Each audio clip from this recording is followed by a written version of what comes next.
Welcome back for more science. I'm your host, Boston PhD. Joining me as always is Dr. Moon, Howdy. and we're here to talk about Turnip Boy Robs a Bank. Figure out where this goes in our list of the best roguelikes of all time. We're going to talk about how we felt about the game, kind of overall, our final impressions here. We'll ask the question that we ask every month, which is, will you keep playing this game after we're done talking about it? And then we'll rank it here. Just a quick reminder, our next game that we're going to be playing is going to be Balatro, so you can join Uh-huh. us. Certainly not already a massive problem of mine. Not at all. All the communities at Definitely large. not. Yeah. So, all right. Let's get into talking about Turnip Boy Robs a Bank. Moon, what are your final thoughts? And if you can give us a question to the big, sorry, give an answer to the big question. No, I will not continue playing it because I have received all of the achievements and gamer score that the game can bestow upon me. There you go. Um, and honestly, I kind of wringed as much as I juiced as much as I could out of the game. Heyo. Well, if I'm gonna speak in the language that the game will understand. That's right. Um, I pretty much did everything. So it becomes one of those things where it's like, yeah, it's cool, and if I'm ever in the same building as somebody who's interested in roguelikes and wants to start playing one as a beginner's one, I think this is a pretty solid place to start. It's True. cute, Yeah. it's fun, relatively easy. Um, I think it does an overall good job of introducing the concepts of roguelikes, especially roguelikes with a meta progression, Right. which is something that I think me and you both agree is a positive in roguelikes. Also, another Um, positive is runs in this game aren't 95 minutes long. True. Hi, Isaac. I'm looking at you. Hello. Hi, Gungeon. I'm looking at you. Yeah, exactly. Hi, Necrodancer. I'm looking at you too. I'm looking at your difficulty and I'm squinting. Yes, 100%. Um, no, it's a good game. The problem is it doesn't have a lot of depth and it doesn't have a Mm, whole lot of breadth for scientists such as we. right.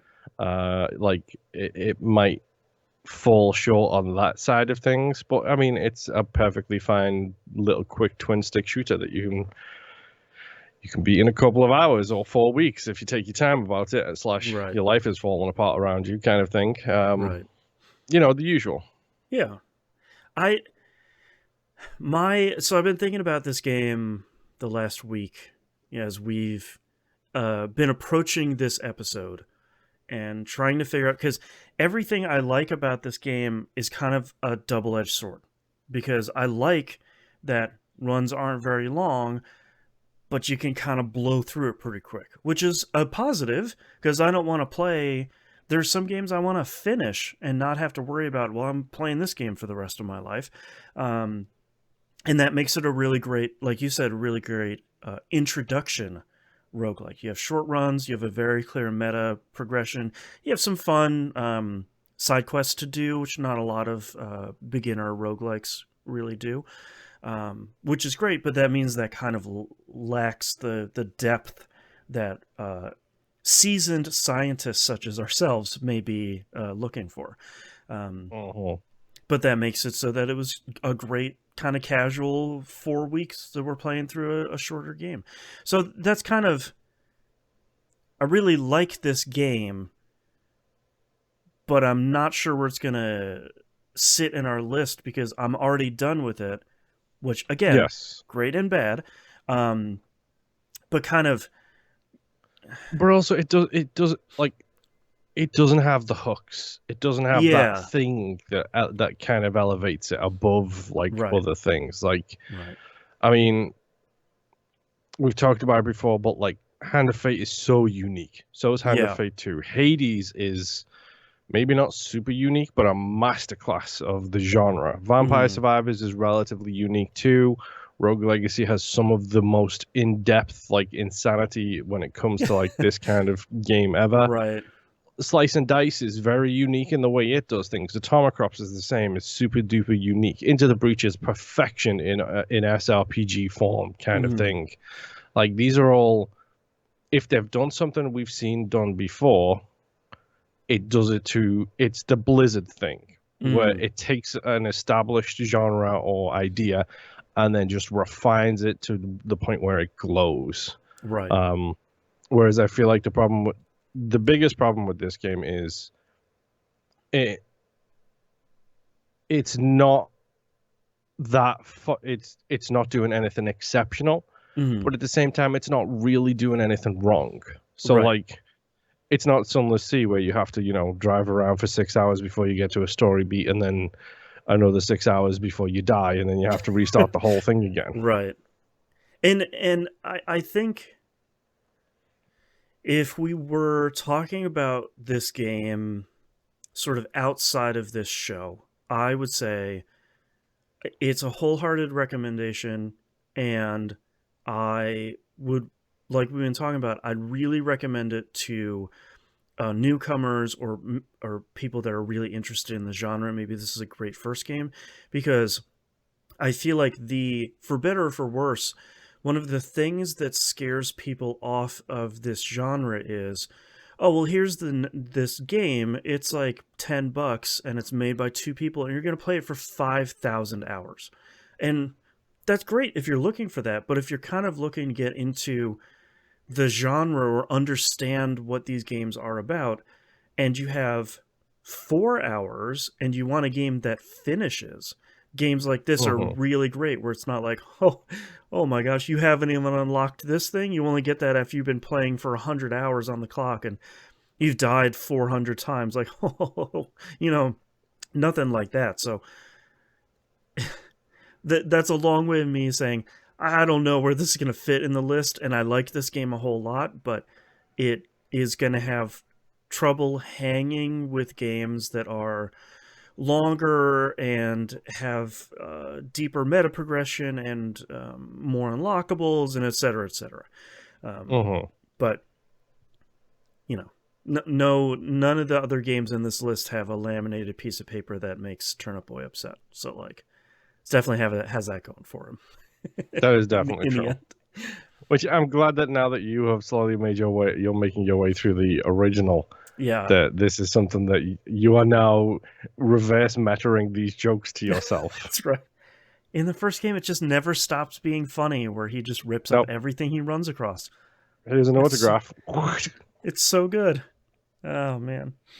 All right, well, let's try and figure out all of that being said. Let's try and figure out where this game is going to fit in the greatest list of the greatest roguelikes of all time. We're going to start at number 40 here, which is Swords of Ditto Classic. Is it better than Swords of Ditto Classic? I would say Hmm. I I think so personally, because I think Swords of Ditto really nails its its influences. You know, it wears its influences on its sleeve, and Yeah. I think Turnip Boy is a lot more charming for me. I think a lot of the writing is really clever. I think a lot of the characters are really great, and I think the Turnip Boy does a better job. If you haven't played a lot of roguelikes, this might sound like a negative, but Turnip Boy does a better job of forcing you into different weapons during a run, because you're sort of Hmm. seeing more options drop on the ground. Where that was kind of our biggest criticism of Swords of Ditto. It was like, well, I've got this, I got that. All right, I'm going to win this run. Like, whoopie doo, here we go. Yeah.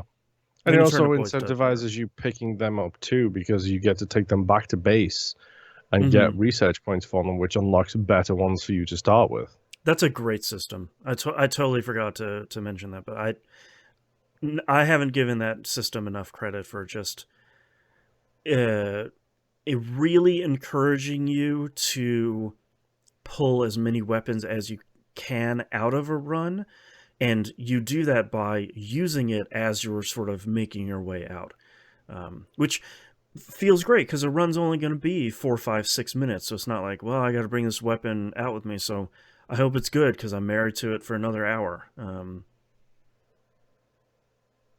Yeah, I would put Turnip Boy over Swords of Ditto. Hmm. Yeah, me too.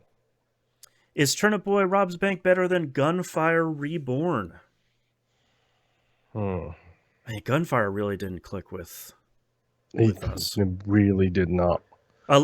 Big props again to people from the community saying that that's a much better game co-op, which we didn't have time to play. Well, we also didn't know until yes, pretty late. So, I mean, I think so. Yeah, because we did not play that co-op. We did not play it 4-player, 3-player, whatever the thing you want to look at it is. We didn't do any of that stuff. All right. I'd like to still, but sure, yeah. We didn't, so therefore it has to be judged on the merits that we played it at, which was all single player all the time, baby. Exactly. I think Turnip Boy goes over Gunfire Reborn for me, just from like a gut feeling of I like Turnip Boy more than Gunfire, sort of overall as like an entire package. Yeah, which to be honest is my argument for the next one. Is I think Minor Spark is a perfectly fine game. I think I like Turnip Boy more than I like Minor Spark, although Minor Spark does have its charms. The pixelated art style was kind of whatever for me. The fact that on the PC version you can do GIFs of the game in the middle of the game is just like every roguelike should have that. Like yes. Surely. I wanna get like the last 30 seconds before my death of like get that hubris and then get the fall back to earth. I mean, I guess that's what the capture buttons do on consoles these days. That's true, but like really I gotta remember it. Don't need to do it. I'm usually just being like, "Oh, I'm so stupid," and I forget to hit the button. Oh, me too. Every single time. I agree with you. I think it goes over both, and I agree with you for the reasons there. So it's going to skip over Gunfire Reborn and Mana Spark here. Is Turnip Boy Robs the Bank better than Into the Pit? This is a tough one. I like Into the Pit a lot. Yeah. And it has that style about it too. It really does, yeah. Is this what we're doing now? Are we getting a Louise sighting? Yep. Hello, Louise. Junior scientist in training. Louise the cat. I think I like Into the Pit. I think its weakness was its weapons. Like it felt like there wasn't a lot of variation in the weapons in Into the Pit. Whereas that's something I think that Turnip Boy does very well is there are so many weapons. So many weapons that you can start with, and then you add on top of that, like the weapons that you can pick up and find through the drops and everything else. Like there's a lot of variety in that, including like the soul stealing weapons. Yeah. Or the Needler, which is just a cactus. It's just a really great joke still. I'm still shocked at how great your dad's revolver is from the end of the game. Yeah, that too. That thing is so OP. Yeah. I think I'd be okay putting Turnip Boy over Into the Pit. Yeah. I also think it's a better roguelike than Darkest Dungeon. Yeah, I think we can probably skip Darkest Dungeon because of the Darkest Dungeon question we run into. Is like, is this a roguelike? Also, Darkest Dungeon, like we've been talking about, has probably the longest runs possible in maybe any of these games where you're playing for multiple days at a time.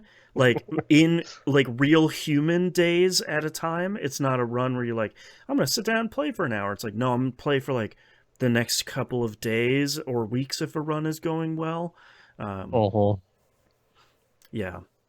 Is Turnip Boy better than Solitarica? Oh, so I think right now we're going to run into a negative that they both share. They're not random enough. Yeah, because the bank layout doesn't really change. The only thing that really changes is the elevator rooms. Right. Which, again, for every Which, like negative is a positive is that's great for new players. It's like, oh, now I mhm. know the path. Like I know the layout of the bank, especially as you get to the end of that game. But Yeah, but the really ironic thing is you still get all of the elevator rooms. They're just in different locations throughout the bank. So if you mm, can't find the disco guy at the first place, he might be in one of the other positions for the elevator rooms in one of the other areas. true.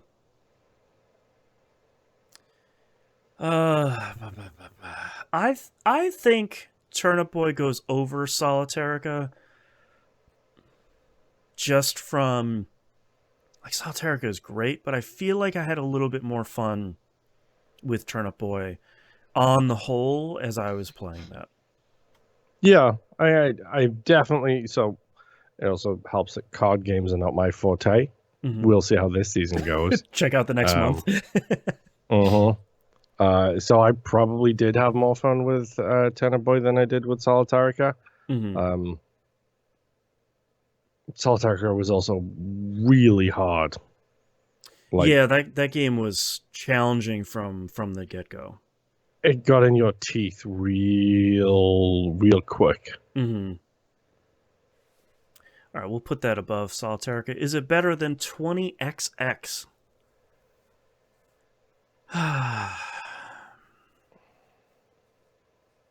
I feel like 20XX didn't click with either of us. I think maybe as much as we were expecting. Um, Well, I also don't have history with Mega Man. right.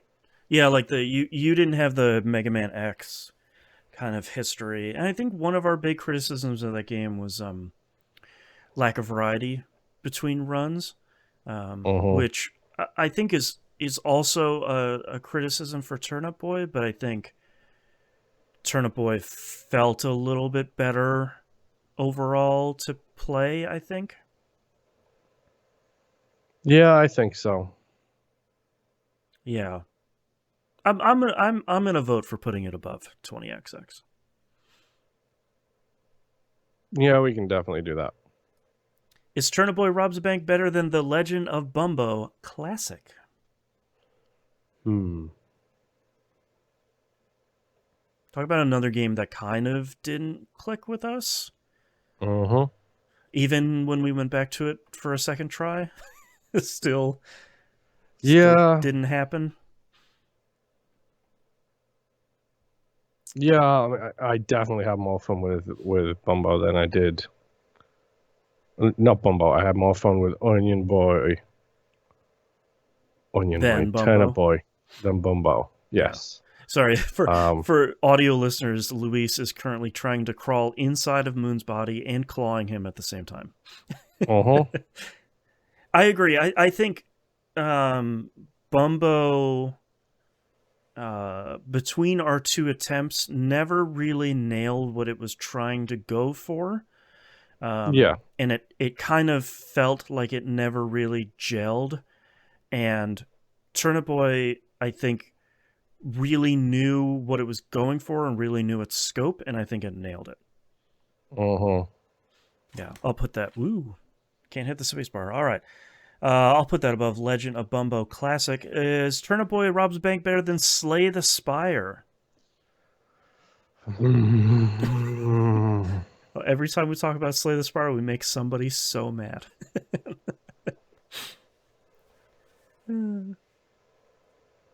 No, it's not. Okay. I think, despite my misgivings about Slay the Spire, I think Slay the Spire is arguably one of those generational games Mm-hmm. that, like, I mean, the thing, it was very much like Hades, where it was like in early access for like 2 years, and then all of a sudden people are talking about it, and it's so important Mm-hmm.